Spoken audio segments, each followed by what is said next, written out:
আসলে তো নির্বাচিত না, বিনা ভোটে তাকে নির্বাচিত ঘোষণা করা হলো। কিন্তু 151 জন যদি হয়ে যায় তাহলে সরকার গঠন হয়ে যায়, বাকি আর কোনো ভোটের কোনো প্রয়োজনই হয় না।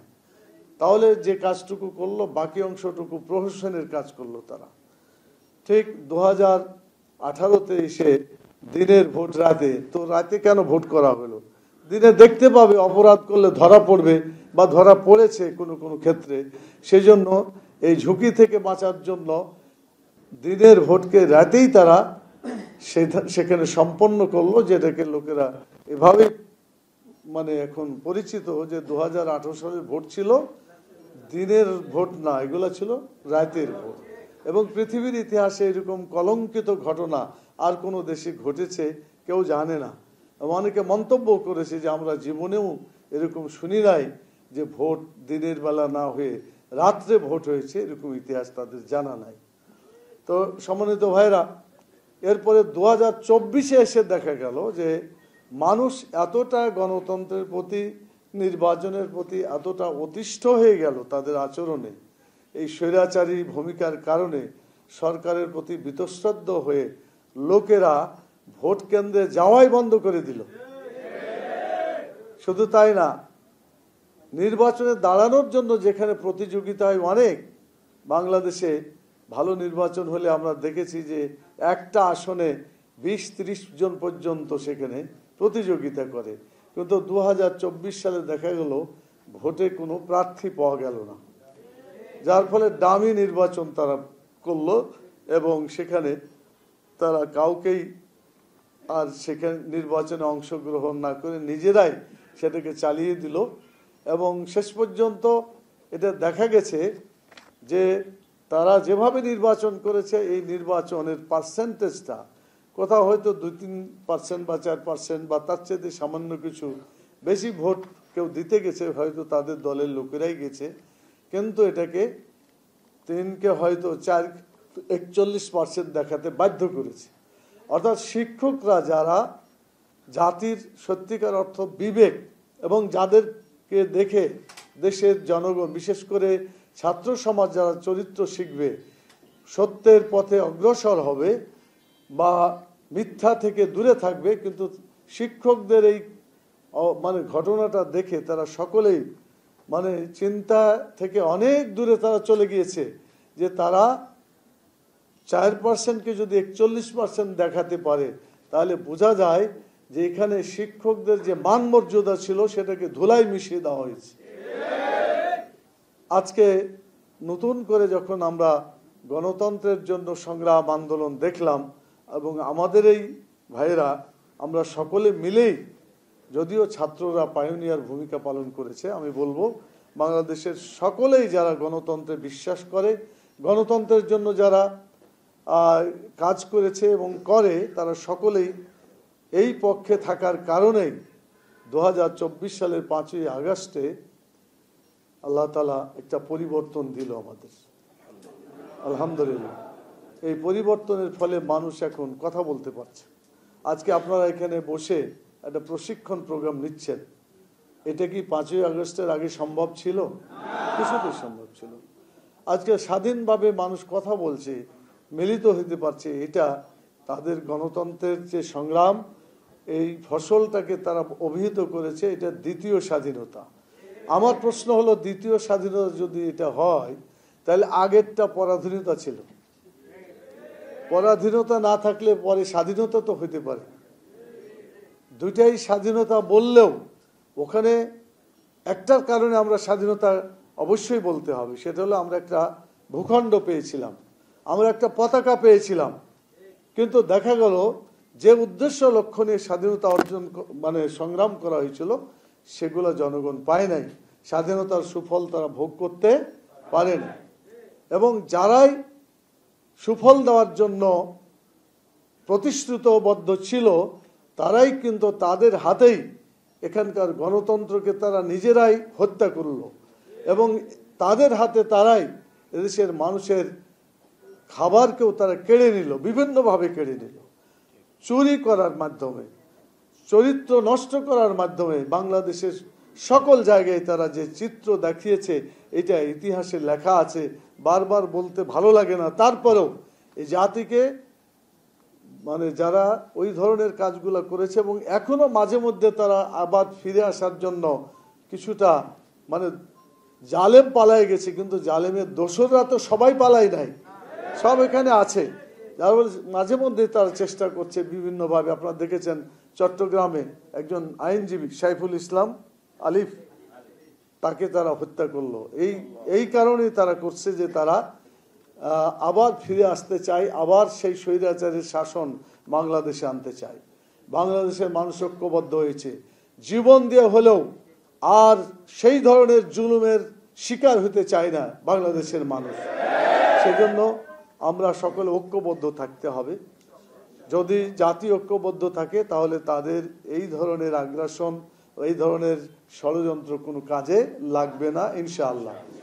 এবং আমরা দেশবাসীকে সতর্ক থাকার কথা বলবো যে আসুন আমরা সকলে ঐক্যবদ্ধ থাকি, আর ঐক্যবদ্ধ থাকলে কেউ আমাদের গায়ে হাত দিতে পারবে না ইনশাআল্লাহ। সেজন্য যদি ঐক্যবদ্ধভাবে থাকি এবং আমরা সচেতন থাকি তাহলে তারা কিছুই করতে পারবে না। আর উপদেষ্টা সরকারকে আমরা বলবো যে এই দেশে দুটা জিনিস খুবই দরকার। একটা হলো যে জঞ্জাল তারা বিগত 17.5 বছরে রেখে গেছে, এই জঞ্জালকে আগে মুক্ত করতে হবে। জমি চাষ করলে আগাছার মধ্যে কি চাষ করা যায়?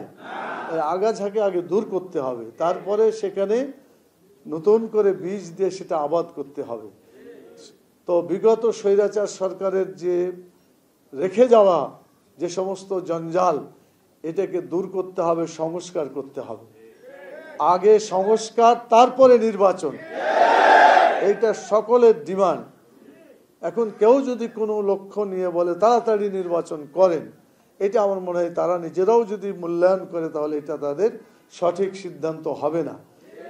কারণ আগাছার মধ্যে তো বীজ ছিটানো যায় না, বীজ তখনই কাজে লাগবে যদি আগাছা মুক্ত হয়, পরিবেশটা ঠিক হয়। তো বাংলাদেশে নির্বাচনের একটা পরিবেশ লাগবে, সেই পরিবেশ করতে যতটুকু সময় দরকার অতটুকু সময় সরকারকে দেওয়া দরকার। আমরা মনে করি আবার এইটা সংস্কারের নামে দীর্ঘসূত্রিতা, এটাও কিন্তু একটা ষড়যন্ত্র হবে। সেই জন্য দীর্ঘসূত্রিতা নয়, যত দ্রুত পারা যায় সংস্কার কাজকে শেষ করে নির্বাচনের ব্যবস্থা করে, এটা যদি হয় তাহলে আমরা সব সমস্যার সমাধান নির্বাচিত সরকারের মাধ্যমে করতে পারবো ইনশাআল্লাহ। তো সেজন্য আমি লম্বা কথা বলতে চাচ্ছি না, সংক্ষিপ্ত কথার মধ্যে দিয়ে শেষ করতে চাই যে বাংলাদেশের মানুষ এখন আশা করে যে বাংলাদেশ যেন আগের মতো আবার ওই ধরনের জুলুম অত্যাচারের মধ্যে তারা যাতে নিপতিত না হয়, এবং যারা ষড়যন্ত্র করছে তাদেরকে যেন শক্ত হাতে মোকাবিলা করা হয়। কারণ দুর্বল কোনো প্রশাসন দিয়ে কিন্তু শক্ত জিনিসকে মোকাবিলা করা যায় না। শক্ত লোকের জন্য শক্ত প্রশাসন হতে হবে। সেজন্য যারা অস্ত্রশস্ত্র নিয়ে মানুষকে খুন করার যাদের অভ্যাস আছে, দেখামাত্র গুলি করার মতো নিষ্ঠুর নির্দেশ দেওয়ার যাদের এই ধরনের জঘন্য অভিজ্ঞতা আছে, তাদেরকে সাইজ করার জন্য, তাদেরকে শায়েস্তা করার জন্য ওই ধরনেরই পরিবেশ আমাদেরকে তৈরি করতে হবে। ওই একটা কথা আছে না, যেমন যাক এটা আপনাদের ভাষা, আমি আর অত দূর গেলাম না। মুগুর লাগবে এটা ঠিক, ঢালও যদি শক্তিশালী হয় তাহলে বিনা মুগুরে কি ঢালটা ভাঙবে? সেজন্য দেশকে ঠিক রাখার জন্য শক্তিশালী ভূমিকা আমাদের রাখতে হবে। সেজন্য প্রিয় ভাইরা, আজকে আমি যে বিষয়ের উপর কিছু কথা আপনাদের অলরেডি বলেছি, যে বিষয়টা ছিল সেটার কনক্লুশনটা এইভাবে করে শেষ করি। সেটা ছিল পরিবর্তিত পরিস্থিতিতে কিভাবে এই দেশে একটা পরিবর্তন আনার জন্য কি ধরনের পরিবেশ এবং কি ধরনের কাজ করা দরকার, সেই বিষয়ে আমার আলোচনা ছিল। সেটা ছিল দাওয়াতের উপরে। রাসূল সাল্লাল্লাহু আলাইহি সাল্লামকে আল্লাহ তাআলা দেওয়ার যে টেকনিক শিখিয়েছেন সে কথাগুলো আমি আপনাদের বলেছি। এখানে বুদ্ধিমত্তার সাথে মানুষকে ভালো আচরণের মাধ্যমে এদেশের মানুষকে ইসলামের দাওয়াত দিতে হবে। রাসূল সাল্লাল্লাহু আলাইহি সাল্লাম যেভাবে দিয়েছিলেন সেইভাবেই আমাদের দাওয়াতি কাজ করতে হবে।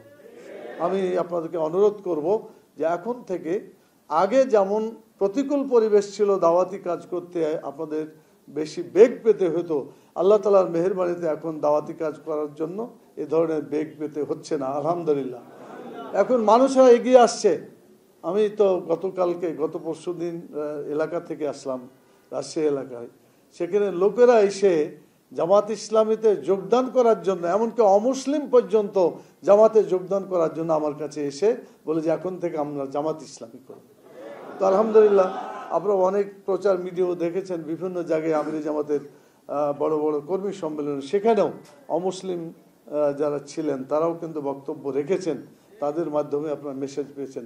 আমি শেষ করি এভাবে যে আসুন, বাংলাদেশকে গড়তে হলে আমাদেরকে মানুষের কাছে কোরআনের আইন পৌঁছানোর দায়িত্ব পালন করতে হবে, এবং এই দায়িত্ব পালন আপনাদেরই করতে হবে। আপনার ওয়ার্ড সভাপতি, সেক্রেটারি, ওয়ার্ডের যতগুলো পাড়া আছে, যতগুলো এলাকা আছে, এমনকি বিল্ডিং যে সব আছে, প্রত্যেকটা মানুষের কাছে গিয়ে উদউ ইলা সাবিলি রাব্বিকা বিল হিকমাতি ওয়াল মাউইজাতিল হাসানা ওয়াজাদিলহুম বিল্লাতি হিয়া আহসান, এই আয়াতের আলোকে, অর্থাৎ তোমরা আল্লাহর দিকে, রবের দিকে মানুষকে ডাকো। কি দিয়ে ডাকো? উত্তম চরিত্র দিয়ে ডাকো, উত্তম কথার মাধ্যমে ডাকো, উত্তম পরামর্শ দিয়ে তাদেরকে ডাকো। তো আল্লাহ তাআলার এই কথাকে সামনে রেখে আসুন আমরা এই কাজটা করি। আমি শেষ কথা যে কথাটা বলতে চাচ্ছি সেটা হলো, বাংলাদেশ জামাত ইসলামী অন্যান্য দলের মতো নয়। মাত্র 30 বছর 60 বছরের জীবনকে আমরা চিন্তা করি না। আমরা চিন্তা করি এই 60 বছরের জীবন হচ্ছে আখিরাতের যে মহাজীবন আছে, যার শুরু আছে শেষ নাই, সেই জীবনকে সুন্দর করার জন্য আমরা কোটি কোটি বছরের জীবনকে সুন্দর করার জন্য কাজ করি।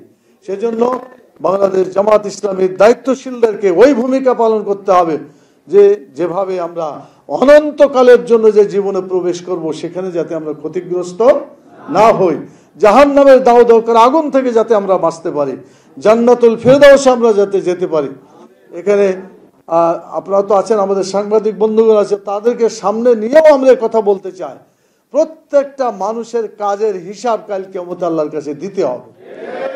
আপনি হাত দিয়ে কি করছেন, হাতে কথা বলবে, মুখ দিয়ে কি বলেছেন, মুখ পর্যন্ত বন্ধ করে দিয়ে সে রেকর্ড আল্লাহ তাআলা পেশ করবেন, যেটা সূরা ইয়াসিনে বলা হয়েছে যে আল্লাহ আল ইয়াউমা নাখতিমু আলা আফওয়াহিহিম ওয়া তুকাল্লিমুনা আইদিহিম ওয়া তাশহাদু আরজুলুহুম বিমা কানু ইয়াকসিবুন।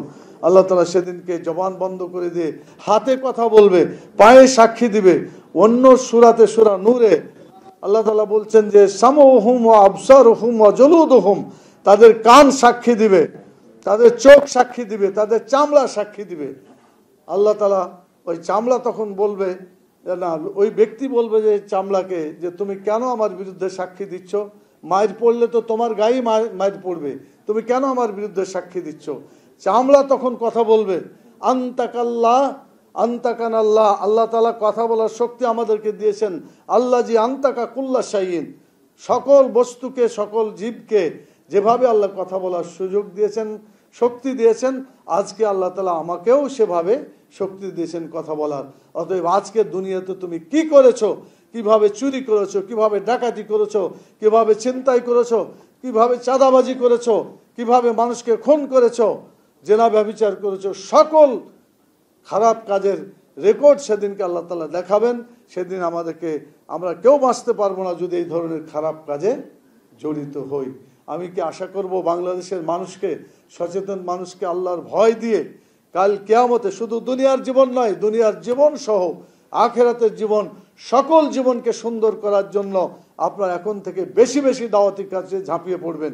কি রাজি আছেন আপনারা? ইনশাআল্লাহ এই কাজটা যত বেশি হবে তত আপনারা নেকি পাবেন, তত বাংলাদেশের মানুষের তকদির ভালো হবে, এই জাতি সুন্দরভাবে জীবন যাপন করতে পারবে।